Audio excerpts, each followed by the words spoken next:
Good afternoon, ladies and gentlemen. Sorry for the late start. The show must go on. CPW is currently starting their second show, and we're just going to go on with a little bit of wrestling talk. However, before we get started,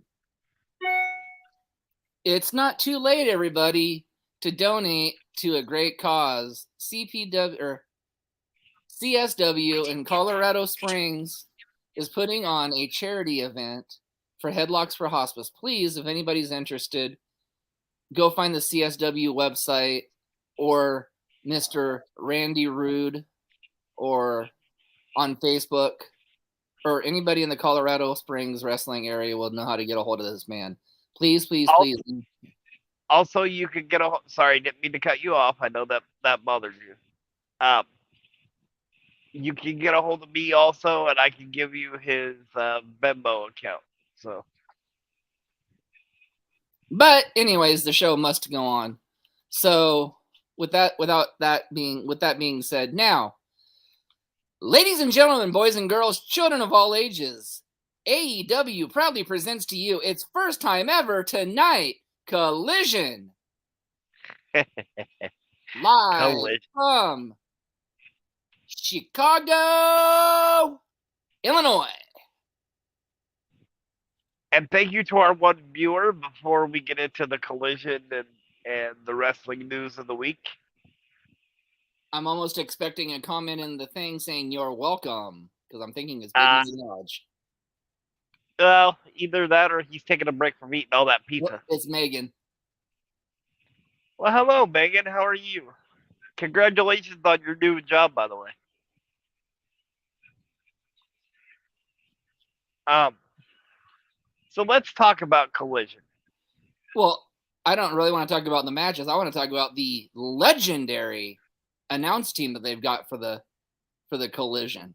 Man, I don't know why they couldn't do this for any AEW show. These three dudes are gonna kill it tonight. Yes, I know. Getting Nigel McGuinness, who it's okay, who was one of the better wrestlers that never got uh, the the credit that he deserved. I mean, just if you want to know, just go back to the matches that he had with Brian Danielson and Ring of Honor. Um, I mean, and if you think about like the matches he had with Kurt Angle in TNA, um, and then so let's go to the second person. And before I get past Nigel McGuinness, the work he did in NXT UK and I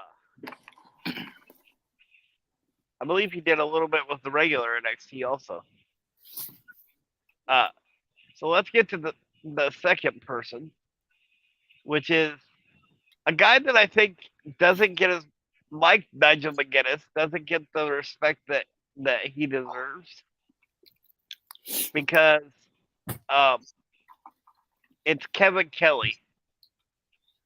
And uh, Kevin Kelly started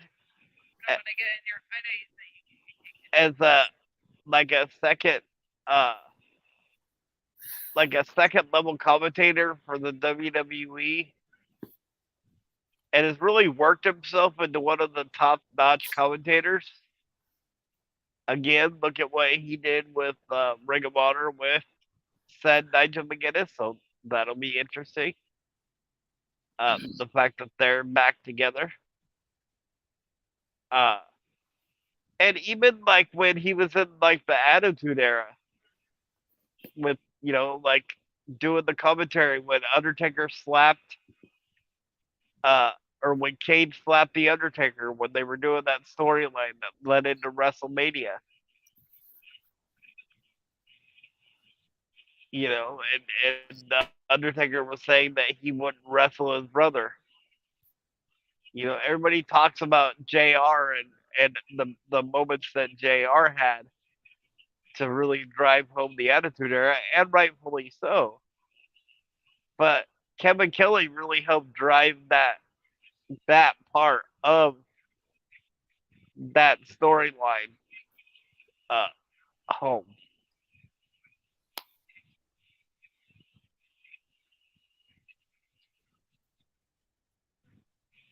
Your thoughts? I just remember Kevin Kelly being made fun of by The Rock. Yes. I thought that was Byron Saxon. No, he wasn't Hermie. Oh, that's right. Byron Saxon's the one that, yeah.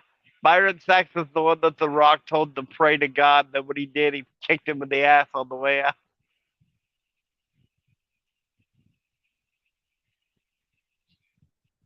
So let's talk about some of the matches on Collision. Um, you have Luchasaurus versus Wardlow for the TNT Championship, which I think is going to be an amazing match.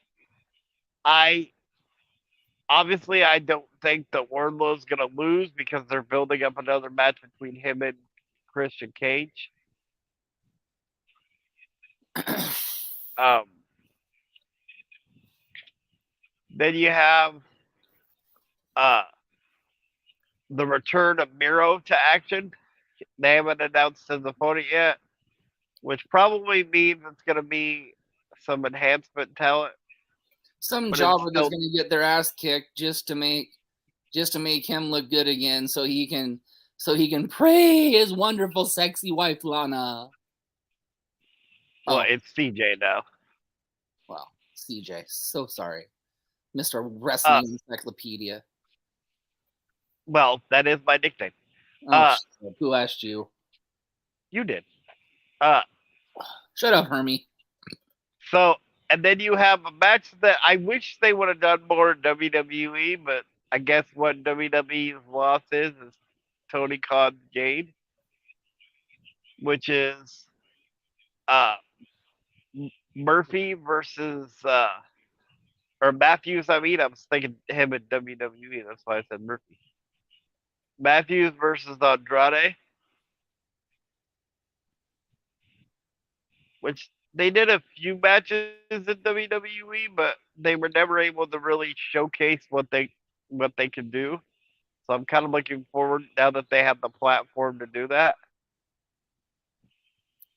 But let's talk about the main event of the night.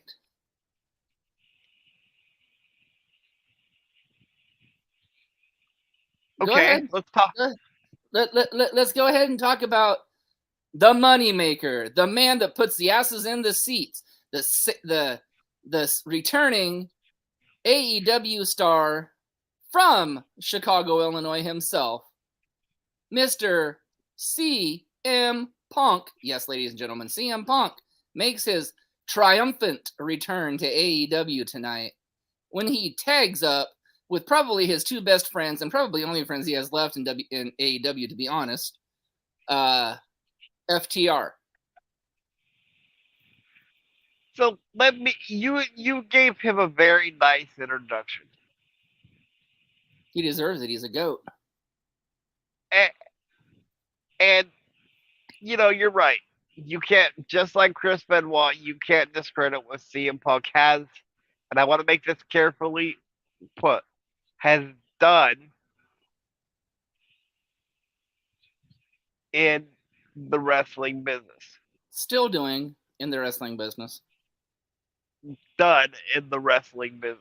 Still doing what he's doing in the wrestling business. But here's how I describe CM Punk now. He's a crybaby that'll play with others as long as he gets his way. Oh, kind of like you and Team Jeff. No, unlike me and Team Jeff, I back a winner. Unlike, So is CM Punk. He's backing a winner too. hey, I have no problem with FTR. I have a problem with somebody that says they're there for a company, but when things don't start going their way, even though said company is giving you the world title, buries the rest of the company at a media scrum.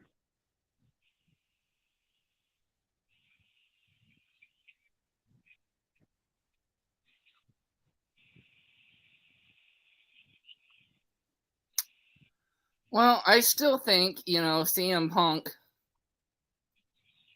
is one of the greatest of all times. He is one of the biggest goats of all time. He still puts asses in the seats, as a commentator in AEW has liked to have said. He can still do some slobber knockers of a match, which another commentator in AEW has said. Yes, but can he still do the slobber knocker of a match? We haven't seen that. He's been out with a bicep injury. You don't know if he can still go. We'll find that out tonight.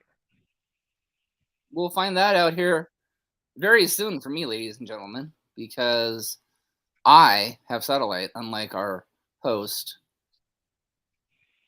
I'm not sure I understand. See, even Surrey doesn't. It's okay, Siri. You don't have to understand.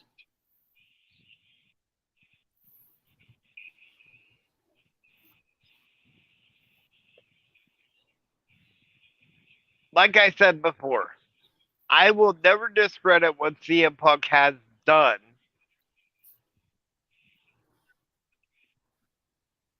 And the contributions that he has given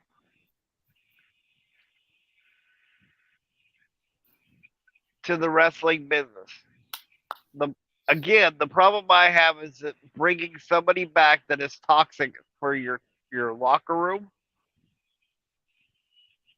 and could possibly be toxic for your organization.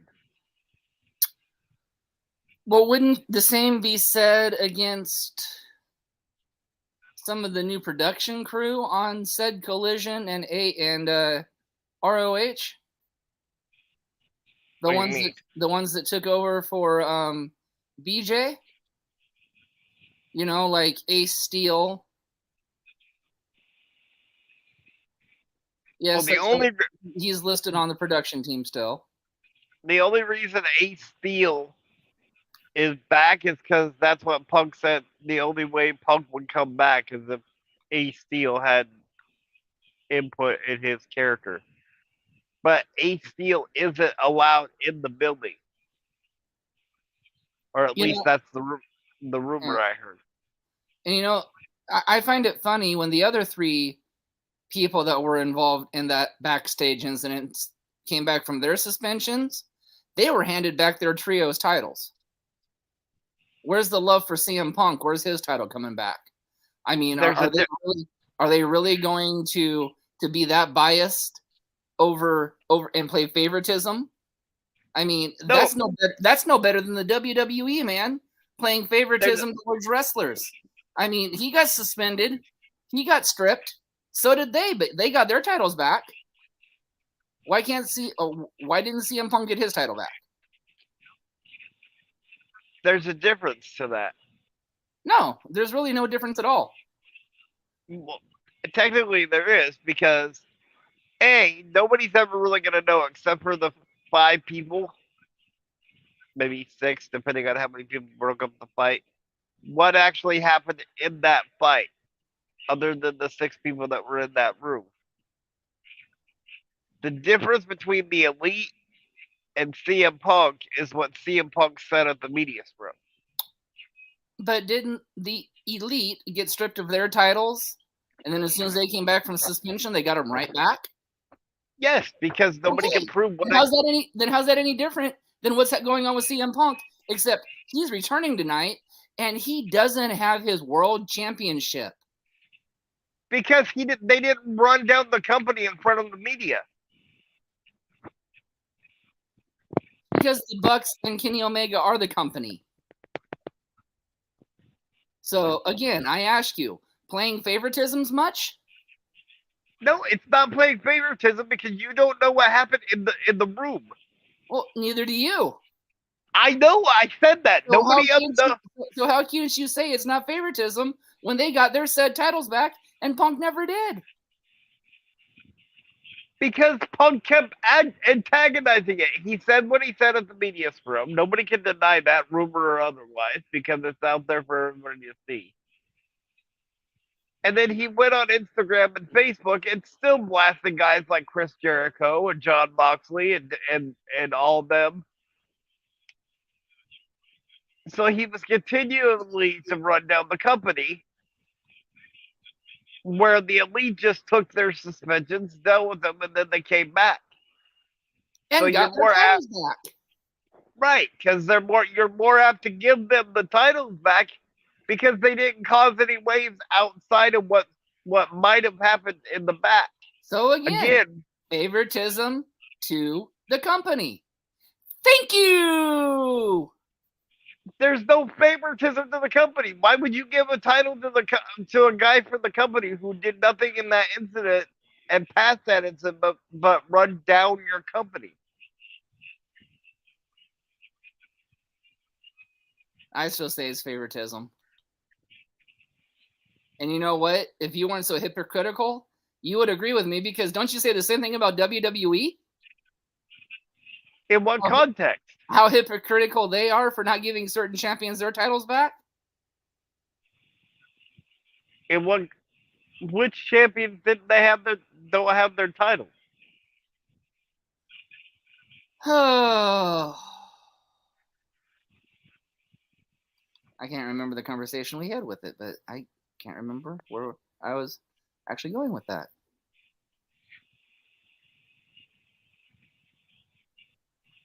Oh, yeah, case in point. Here we go. Charlotte Flair comes back. Is she or is she not going to get a women's title shot? Yes, but that storyline comes the rumor. And why is that? She leaves the company after she loses and cries, and then, oh, Vince, I'm coming back because Andrade's going back to AEW. Okay, Charlotte, we'll let you win the title for the 18th time. Well, because the thing is, the rumor is that the match is going to be a triple threat at Money in the Bank or SummerSlam, where it'll be Asuka or even on SmackDown, depending on when they do that match, where it'll be Bianca Belair, Charlotte Flair, and Asuka for the SmackDown Women's Championship. But do you agree Charlotte should be in that match? No. Mm-hmm. But I still don't think that's the same thing as CM Punk.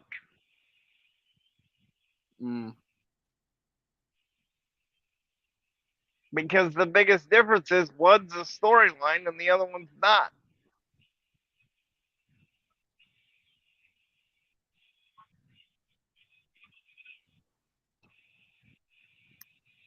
Yeah, that's true. Okay. Maybe we'll just agree to disagree.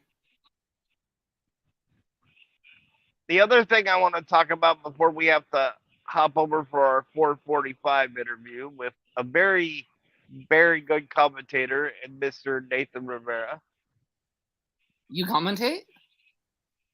Yes, I do actually. And you changed your name. Is that because you wanted to be so much like Vertigo? Or maybe it was Gino? Well, why wouldn't I want to be like Gino? He's one of the best in the world, if not the best in the world. No, that's CM Punk still, sorry. How can you say CM Punk's the best in the world? He hasn't wrestled in over a year. He whines like a little baby and wants to make everything about him. How can you say that's the best in the world? Kind of like a host I know.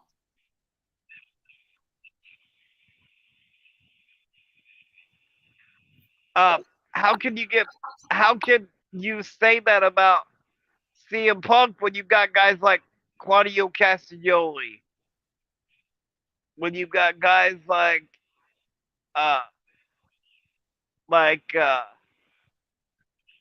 Bryan Danielson, like Okada, how can you still call CM Punk the best in the world? You know, here's the thing. Because Claudio hasn't won a title in every promotion that he's been in, nor has Bryan Danielson, nor has Okada yet. The next person that's going to be even closest to best in the world is when my buddy Adam Cole, bye-bye, can defeat MJF and win the AEW World Championship and then take his place as the best in the world because he's won every single major championship that he's been in. So let me ask you this. You brought up CM Punk winning a title in every promotion that he's been in. But let's talk about the track record. I was going to talk about the bloodline, but I've gotten on a point here for a minute before we have to hop over. Let's look at the track record here. Yes, he won a title in WWE. Yes, he won a title in Ring of Honor. And yes, he's won a title in AEW. But what followed those? Issues. Okay. In WWE, you Vince had the McMahon. pipe bomb. He walked out. Vince He McMahon. left. That was all on Vince. How is that on Vince if he walked out of a contract? Vince didn't give him what he wanted, so he walked out with the title. I'm not talking about the title one. I'm talking about when he walked out because he couldn't face Triple H at WrestleMania. Again, that was Vince. Because he was in charge of storylines at the time. You don't give some of your best talent and tell them no, they can't face somebody. So how's that any different than a little kid going, well, I want that toy, but you're not going to give me that toy, so I'm leaving?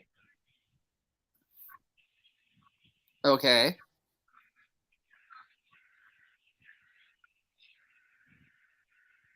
So let's look at Ring of Honor. Punk won the world title in Ring of Honor. Didn't agree with Kerry Silkman. So what's Punk do? He leaves.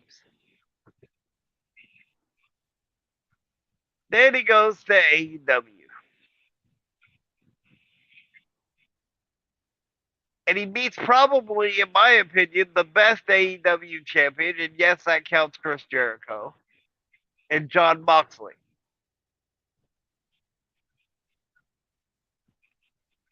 And the company, for the second time, gives him the run with the title and says, you're the man, take it, here's the ball, run with it.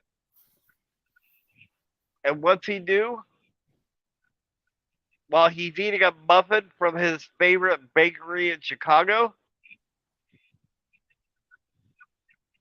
he decides he's going to run down the rest of the locker room. He's going to bring up personal feelings about Colt Cabana and personal information that should be nobody's business. Then he goes back and whatever happens that, like I said before, we don't know, so happens, and he gets suspended. That unlike the Elite, instead of being quiet and saying we can't talk about that right now, he goes and blasts Chris Jericho, Bryan Danielson, and Jon Moxley and AEW on social media. Which goes back to my point from before. Why would you want somebody like that in your organization if they show a pattern like that? I get that he sells tickets. But is it worth it? Yes.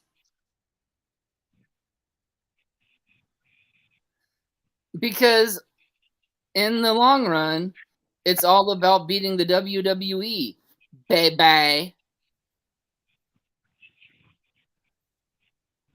Yes, but are you really going to win the WWE with CM Punk if 6 months down the road he pulls this again and you're right back to where you started from?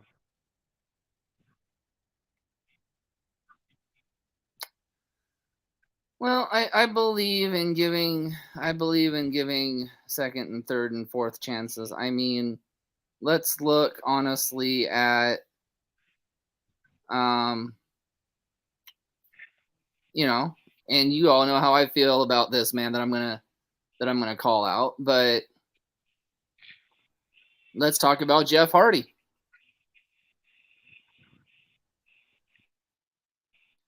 You know, look at all of his demons. Look at all of his off the record things. Arguably one of the greatest tag teams of all times with his brother. Hopefully, you can stay clean, dude. Because if not, we've got problems. But anyways, ladies and gentlemen, this was just a little short little clip about AEW's new show coming, Collision, here in about 20 minutes, in fact. But Nathan and I have got to jump off. We've got another interview, so please join us in about 5 minutes for Nathan Rivera. He is the youngest commentator that I know of in professional wrestling history. So please join us in about 5 minutes with Nathan Rivera. Until then, Yep. peace.